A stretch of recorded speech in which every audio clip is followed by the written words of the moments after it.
నమస్తే, నేను సిరి.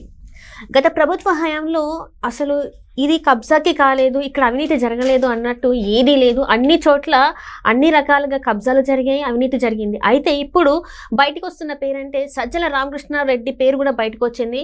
కడప దగ్గర మనం చూసినట్టయితే అటవీ భూమిని 42 ఎకరాల అటవీ భూమిని కబ్జా చేశారన్నట్టు మనకి అయితే వార్తలు అయితే ఉన్నాయి. సో దాని మీద స్పందించడానికి ఇప్పుడు మనతో పాటు ఉన్నారు ప్రముఖ రాజకీయ విశ్లేషకులు అంకమరావు గారు. నమస్కారం సార్. నమస్తే అమ్మా. సార్, ఇప్పుడు చూస్తుంటే అసలు గత ప్రభుత్వ హయాంలో అన్ని కబ్జాకి గురైనాయి. ఆఖరికి మైండ్లు కూడా మన కబ్జా అయిపోయినాయి, పేదల స్థలాలు కబ్జాలకు అయిపోయినాయి. ఇక్కడ ఏంటంటే ఫారెస్ట్ ఏదైతే అటవీ భూములు ఉంటాయో వాటిని కూడా కబ్జా చేశారు. దీన్ని అసలు మనం ఎట్లా చూడాలి? అది కూడా ఏంటంటే సజ్జల రామకృష్ణారెడ్డి మామూలుగానే ఈయన వెనకాల చాలా వరకు నడుస్తుంది. ఈయన చెప్తేనే, ఈయన స్క్రిప్ట్లు పంపిస్తేనే, ఈయన ఇది అని చెప్తేనే అన్నీ జరుగుతాయని అన్న ఇదిలో ఈయననే స్వయంగా దీనికి పాల్పడ్డారన్నట్టుగా కూడా వార్తలు ఉన్నాయి. సో దీన్ని ఎలా చూడాలంటారు? అంటే సజ్జల రామకృష్ణారెడ్డికి సంబంధించింది ఇది సీకే దిన్నె మండలం అంటారు. అంటే చింతకుమ్ము దిన్నె మండలం. ఆ గ్రామానికి దగ్గరలో ఆ పరిధిలో ఉన్నటువంటి భూమి సంబంధించి అటవీ భూమి 42 ఎకరాల 20 సెంట్లు అటవీ భూమిని అతను కబ్జా చేశాడనేది ఇప్పటికి మన దగ్గర ఉన్నటువంటి లెక్కలు. దాంట్లో ప్రభుత్వ భూమి 10 ఎకరాల 20 సెంట్లు ఉంది. తర్వాత డీకేటీ భూమి 5 ఎకరాల 14 సెంట్లు ఉంది. అలాగే చుక్కల భూమి వచ్చేసరికి 2 ఎకరాల 2 సెంట్లు ఉంది. ఇవన్నీ కలిపి అతను కబ్జా చేశాడనేది ఇప్పుడు మనకు ఉన్నటువంటి సమాచారం. వీళ్ళు ముగ్గురు అన్నదమ్ములు, సజ్జల దివాకర్ రెడ్డి, సజ్జల జనార్దన్ రెడ్డి, సజ్జల రామకృష్ణారెడ్డి. సజ్జల దివాకర్ రెడ్డి అతను దివంగతుడయ్యాడు. వాళ్ళ అబ్బాయి అనమాట. వాళ్ళ అబ్బాయి పేరు మీద సజ్జల సందీప్ రెడ్డి, అతని పేరు మీద ఇవన్నీ కూడా ఉంది అక్కడ ఆ ఎస్టేట్కి సంబంధించి. 206 ఎకరాలు అతని ఎస్టేట్. ఇప్పుడు 1 ఎకరం కాదు, 2 ఎకరాలు, 200. సరే, డబ్బులుంటే కొనుక్కోవచ్చు, తప్పేం లేదు. కానీ ఇలా ప్రభుత్వ భూములు, అటవీ భూములు స్వాధీనం చేసుకొని ఎవరిని రానియకుండా వాళ్ళ అధికారం చేతిలో ఉంది కాబట్టి భయభ్రాంతులను గురి చేసేసి వాడు స్వాధీనం చేసుకున్న భూమి. కాకపోతే ఇక్కడ మనం సజ్జల రామకృష్ణారెడ్డిని అతని అన్న కుమారుడు కాబట్టి అతని ప్రమేయంతో జరిగిందని అయితే మనం భావించాలి. కాదు, ఇక్కడ మనం ఆలోచించాల్సింది ఏంటంటే కొన్ని లక్షల ఎకరాల భూములు ఇలా వాళ్ళు స్వాధీనం చేసుకొని కబ్జా చేస్తే పాపం అన్ని శాఖలు చూసినటువంటి సకల శాఖ మంత్రి గారు ఈ 59 ఎకరాలకు మాత్రమే ఇంత తక్కువ భూమిని ఇలా చేయడం అనేది కొంచెం ఆశ్చర్యంగా ఉంది. అంటే ఇది ఒకటి, ఈ అటవీ భూమిని కనుక ఎవరన్నా ఇలా చేస్తే వాళ్ళ మీద చాలా తీవ్రమైన చర్యలు ఉంటాయి. 10 సంవత్సరాల దాకా అదుపులో కూడా తీసుకోవచ్చు, శిక్షలు పడవచ్చు. దాన్ని చాలా తీవ్రంగా పరిగణిస్తారు అనమాట. సహజంగానే ఏదన్నా రోడ్డు విస్తరణ చేయాలన్నా, అడవి మార్గంగా రోడ్డు వేయాలన్నా, దాన్ని ఏదన్నా వినియోగించుకోవాలన్నా ప్రభుత్వానికి సంబంధించి 1 ఎకరం తీసుకుంటే 2 ఎకరాలు, 2.5 ఎకరాలు, 3 ఎకరాలు మళ్ళీ వేరే భూమి అటవీ శాఖకి ఇవ్వాలి, దాంట్లో అడవి పెంచి ఇవ్వాలి. అలాంటి నిబంధనలు కూడా ఉన్నాయి. వాటన్నిటిని తుంగలో దొక్కి ఇప్పుడు మనకు గమనించుకుంటా ఉంటే మీరు ఒక అంశాన్ని, భారతదేశంలో ఉన్న జనాభా ప్రాతిపదికను చూసుకుంటా ఉంటే 30% అటవీ భూమి ఉండాలి. 30% ఉండాలి అటవీ భూమి.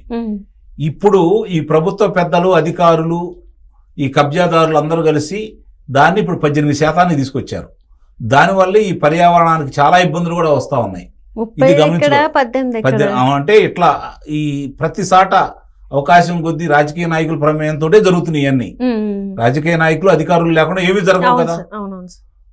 అలాగే పోలీసులు, వీళ్ళందరూ సహాయ సహకారాలతో జరుగుతున్నాయి అన్ని.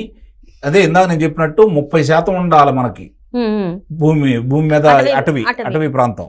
దాన్ని ఇప్పుడు 18% తీసుకొచ్చారు. కనీసం దీని మీద ఇప్పుడు ప్రభుత్వం దృష్టిలో పెట్టాలి. ఎందుకంటే ఇప్పుడు అకాలంగా కురుతున్న వర్షాలు కావచ్చు, అకాలంగా వస్తున్న ఉపద్రవాలు కావచ్చు, మరి వాతావరణంలో మార్పులు కావచ్చు, వాతావరణంలో కాలుష్యం పెరగడం కావచ్చు, ఎన్నిటికి కూడా రక్షించేది చెట్టే. చెట్లు అనేవి నిజంగా చాలా గొప్పది, చాలా నేర్పుతుంది చెట్టు. దాన్ని మర్చిపోతున్నారు అందరు కూడా. ఎందుకంటే చెట్టు ఇంకో చెట్టు మీదకి వెళ్ళి ఏమీ చేయదు, కానీ మనిషే చేస్తున్నాడు అవన్నీ, ఒకళ్ళొకళ్ళు దోచుకోవటం ఇవన్నీ కూడా. చెట్టు అందరికీ రక్షిస్తుంది, తనకి ఆక్సిజన్ అందిస్తుంది ప్రజలకి. అంత మేలు చేసే చెట్లని ఈ విధంగా నాశనం చేయటం అంటే మాత్రం చాలా దుర్మార్గం కూడా. అంటే ప్రజలకనే కాదు, భూమి మీద వాతావరణ పెను మార్పులకి మనకి అటవీ భూములు ధ్వంసమైపోవటమే కారణం అని చెప్పి అయితే నిస్సందేహంగా చెప్పొచ్చు. సరే, ఇతని దగ్గరకు వస్తే సజ్జల సందీప్ రెడ్డి రైట్. అతను చింతకొమ్మ దిన్నే దాంట్లో అతని ఖాతా నెంబర్ వచ్చేది 1519 ఖాతా నెంబర్. దాంట్లో అసలు గమ్మత్తైన అంశం ఏంటంటే ఏప్రిల్ 29, 2024 ఎప్పుడు ఎన్నికలు జరుగుతున్న సమయం. మే 13 ఎన్నికలు జరిగినాయి, జూన్ 4న ఫలితాలు వచ్చినాయి. మరి మ్యూటేషన్ చేసుకుంది ఏప్రిల్ 29, 2024.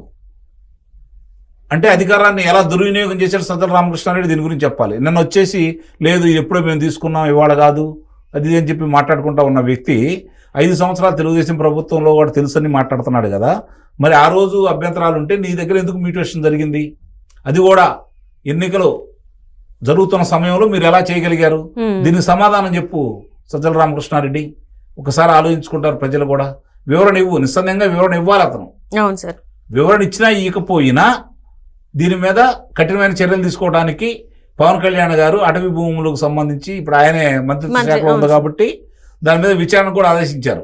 మొన్న చూసాం ఇలా అధినాయకుడికి సంబంధించి సరస్వతి భూముల కుంభకోణం కూడా మనం చూసాం గురిజాల నియోజకవర్గంలో.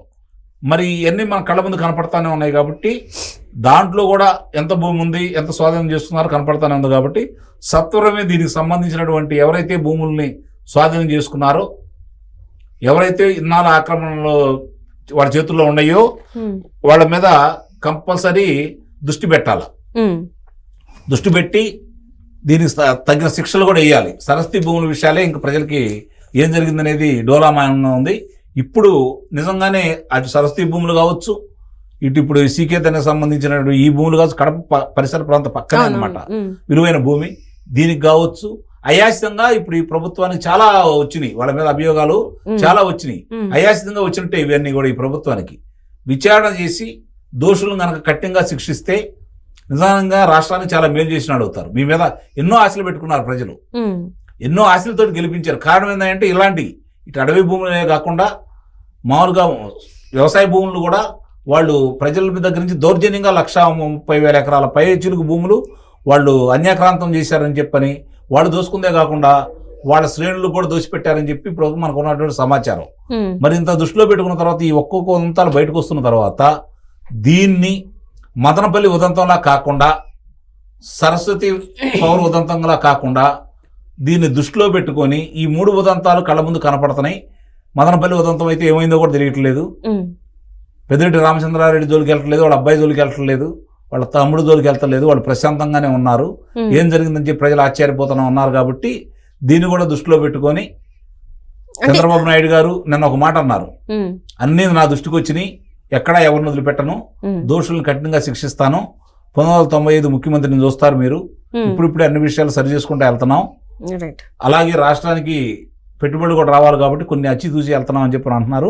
ఇలాంటివి చేస్తే మీరు ఎట్టి పరిస్థితుల్లో కూడా వాళ్ళని శిక్షిస్తే పెట్టుబడులు ఏతంటే అవే వస్తాయి.